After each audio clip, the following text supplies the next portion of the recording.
54, that way they actually get the 200. And yeah, and that's how we get around it. Yeah, so you want to tax it up.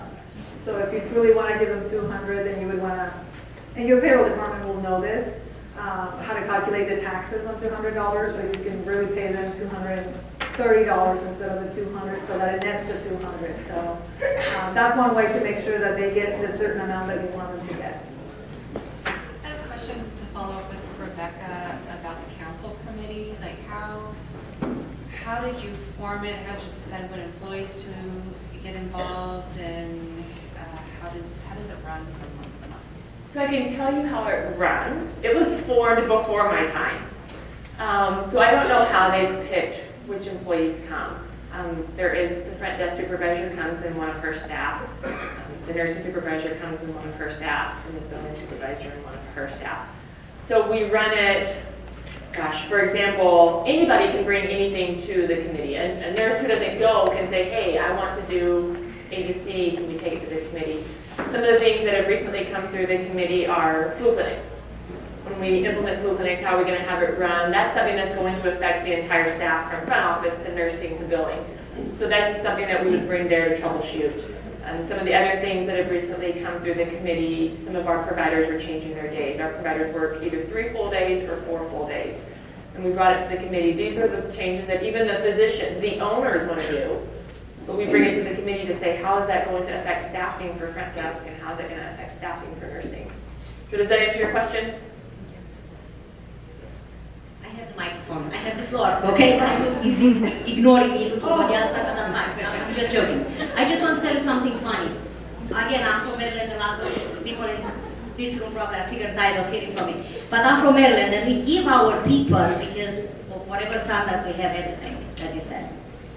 So a few months ago, we had brought during orientation, actually, which, enrollment, open enrollment happened in October. They brought a massage therapist in our whatever room to give free massages to the employees. So I went, several people did. So 2 days later, we all, the directors, managers, got called to the HR. So what happened? 5 employees complained of neck pain after the massage. Okay, so he was right? So she said my neck was fine. I came, I got a 15-minute massage, and now my neck hurts. We had 5 employees who filed for workers' comp. So be careful what you offer them. I can come back to work you. I'm telling you, it's not a joke. My neck hurts too. I think the guy, I don't know, I tried to be cute. I said something and I didn't complain, but it did hurt worse than before. But it is. Well, I can tell you that I've been with CBR for 7 years, and we've done spa day for many years, and I've never had that problem. So maybe you just want to make sure you bring the right switches. And that was great. Thank you for sharing that story. That was great. One more? Okay. Thank you. We talked about rewarding, but how about corrective action plans and responding to any behaviors or any actions? Absolutely. So one of the things that I do when I do coaching on employee discipline, terminations and things like that is, one of the things that you want to do is you want to definitely correct the behavior as soon as you notice it. Okay, so you want to make sure that you do it in a private setting. So take the employee to your office and talk to them about what you notice they're doing wrong. So it's very, very important that you do bring it to their attention, because when I do the performance coaching, I tell managers, when you do performance reviews, your employees should not be surprised on the topics you're going to discuss with them. Don't wait, don't notice it and make a note and keep a file this long about all the things the employee is doing wrong. That's the wrong approach. You want to immediately talk to the employee. You definitely, if you don't have a progressive discipline policy, you definitely want to implement one. If it's giving them a warning, if it's writing them up, if it's suspension, termination, and sometimes you can skip those steps depending on how serious the issue is. But yeah, definitely documenting, because how many of you deal with unemployment claims? Okay, so there's quite a few of you. And when you go through those hearings, they will ask you for that documentation.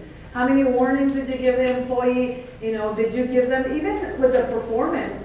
I've actually had cases where the employee wins the unemployment claim, because it wasn't their fault that they couldn't grasp the job. Even though I had performance documentation to show that we gave them warnings, we gave them additional training, we did everything we could, but the judge finally said, you know what, it's not the employee's fault that they couldn't perform for you.